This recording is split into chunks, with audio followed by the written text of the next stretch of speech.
যখন মাছ মাংস খেতে খেতে বোর হয়ে যাও তখন এই পনিরের রেসিপিটা অবশ্যই একবার ঘরে বানিয়ে খেয়ে দেখো, খুবই টেস্টি হয় খেতে।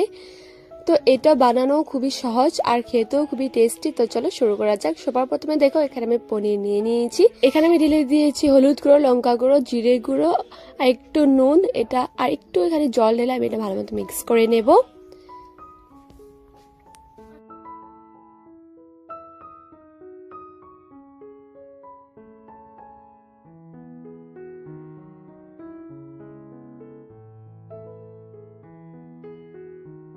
এখন আমি একটা কড়াই তেল বসিয়ে দিয়েছি। তেলটা গরম হলে আমি দেখো পনিরগুলো এখানে ঢেলে দিয়েছি। পনিরগুলো ভালো মতো ভেজে নেব। সব কয়টা পনির একটু হালকা ভেজে নেব, বেশি ভাজবো না, জাস্ট একটু ভেজে নেব। 30-40 সেকেন্ডের জন্য ভেজে নেব। এটা একদম হালকা ভাজতে হবে। তারপর দেখো এটা আমার ভাজা হয়ে গেছে, একটু খালি ভাজলে হলো। এটা আমি ভালো দেখো একটা বাসনে এটা উঠিয়ে নিয়েছি। তারপর আমি দেখো কুচি কুচি করে রাখা আলু ভেজে নেব। একটু আমি লঙ্কা গুঁড়ো, একটু আমি নুন দিয়ে এটা আলুটা হালকা ভেজে নেব। আলুটা দেখো ভালো মতো দেখো দেখাচ্ছি তোমাদেরকে, সিদ্ধ হয়ে গেছে। এখন আমি এটা অন্য একটা পাত্রতে ঢেলে দেবো। তারপর আরেকটা কড়াই বসিয়ে এটাতে আমি তেল ঢেলে দিয়েছি। এটা গরম হয়ে গেলে দেখো আমি এখানে লবঙ্গ, দালচিনি, তারপর এলাচি ঢেলে দিয়েছি। তারপর এখানে আমি ঢালবো কুচি কুচি করে রাখা পেঁয়াজ। পেঁয়াজটা দেখো গোল্ডেন কালার হয়ে গেছে অলমোস্ট, দেখতে পাচ্ছ তোমরা। এখন আমি এখানে ঢেলে দেবো আদা, রসুন আর পেঁয়াজ বাটা। তারপর এখানে দিয়েছি আমি 4 থেকে 5টা কাঁচা লঙ্কা।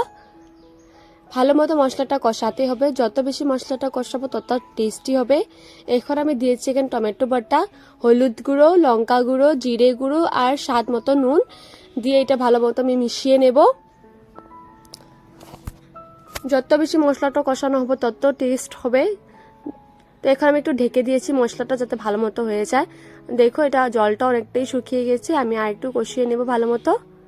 তারপর এখানে আমি দিয়ে দেব ভেজে রাখা আলু।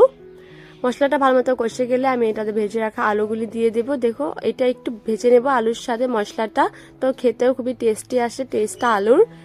তো এখানে আমি দিয়ে দেব পরিমাণ মতো জল। এটা আমি একটু গ্রেভি গ্রেভি করে বানাবো। তো দেখো এটাতে আমি দিয়ে দিয়েছি জল। তোমরা গরম জলও ঢালতে পারো, আমি ঠান্ডা জলে ঢেলেছি। তারপর এটা আমি ঢাকনা দিয়ে ঢেকে দিয়েছি। এখন দেখো এটা অনেকটাই ফুটে গেছে জলটা। আমি ভেজে রাখা পনিরগুলো দিয়ে দিয়েছি এর মধ্যে।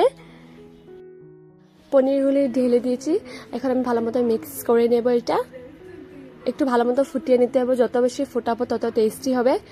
এখন আমি দিয়েছি একটু পরিমাণে চিনি, যেহেতু টমেটো দিয়েছি তাই যাতে টক টক না লাগে তাই। তারপর দিয়েছি এখানে গরম মশলা আর এখানে আমি ঢেলে দেব কস্তুরি মেথি। কস্তুরি মেথিটা ঢালে খুবই টেস্টি একটা স্মেল আসে, খুবই টেস্টও ভালো আসে। তোমরা এটা দিতেও পারো না দিতে পারো। এখন আমি ঢাকনা দিয়ে ঢেকে দিয়েছি। তো রেডি আমাদের পনির মশলা রেসিপি। তো কেমন হয়েছে অবশ্যই জানিও। আর আমার চ্যানেলটা সাবস্ক্রাইব করতে ভুলবে না, আর লাইক কমেন্ট অবশ্যই করো।